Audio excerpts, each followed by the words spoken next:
In this series, I remake Minecraft's most popular minigames that have been completely shut down and forgotten. I want to bring these games back to life so everyone can experience the fun that was once had playing them. So let's jump right into it.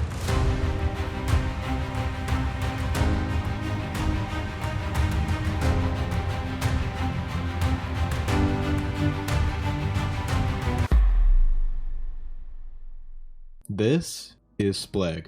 Originally released on HiveMC in 2013 as the 5th minigame added to the server, it's a unique take on Spleef where you shoot eggs to break the floor and try to knock other players into the death zone below where the last man standing wins. It also has tons of power-ups including the shotgun, which allows you to fire 3 eggs instead of 1, acid rain, which made snowballs rain from above destroying parts of the map, and many other power-ups. Overall, it was a very successful game that the Hive community praised. However, it all came to an end. HiveMC was announced to shut down on April 15th of 2021, and when that day came, Splegg was gone for good. Until now. Today we are going to be remaking Splegg. So what are we going to use to make it? This is Spigot. Spigot is a modified Minecraft server that allows you to use plugins that modify the game in ways that are impossible for a standard vanilla server. With just about every single minigame server using Spigot or a fork of it, it was clearly the best choice. So let's get to programming. The most important part of Splegg is obviously the actual gun, so that's what I had to make first. Starting off, I made a simple command that gave you a diamond shovel that had its name set to Splegg gun. I then used a player interact event built into Spigot to check if the player was right clicking the shovel. If they were, they would then spawn an egg at the player eye location.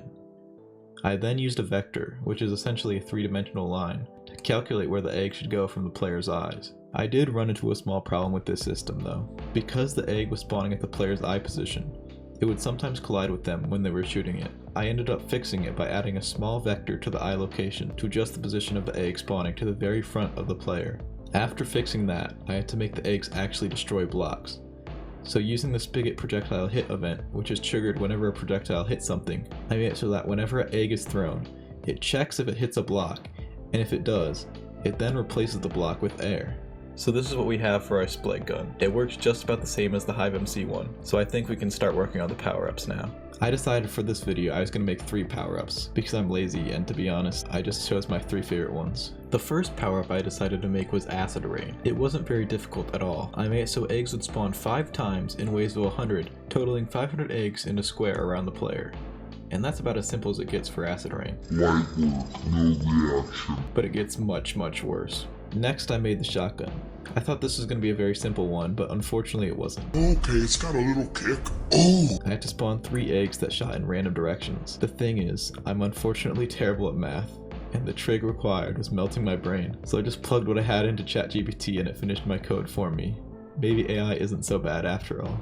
The last power-up I made, which was my personal favorite, explosive eggs. Every egg impact would cause an explosion destroying the blocks around it. This was really easy to make luckily.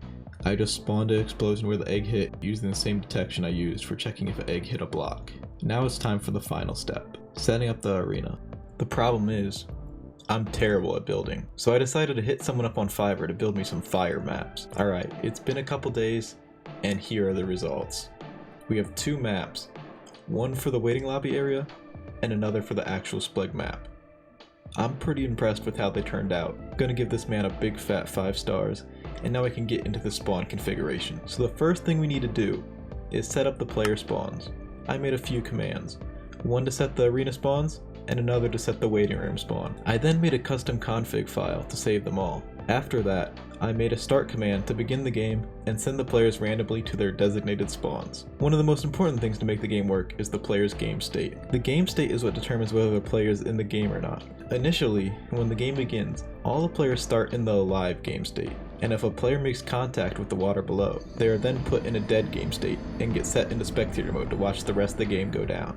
When the player joins, they are automatically put into an array of players with a game state attached to it, and if there's only one player alive left in the array, the game ends and the winner is announced. Then, after a few seconds, it teleports the players back to the waiting area for the next game to start. So the basics are just about done, but there was something I almost forgot to take into account. The arena didn't reset in between games. So if a game finished and you start another one, the map is still going to be damaged from the last game. To fix this, I saved the map to a schematic, which is just a file created by WorldEdit to save selected blocks. I then load this file every time a game is started, so the map gets reloaded before the game begins. Since we have most of the general game finished, we can now get the power-ups we made earlier to actually spawn.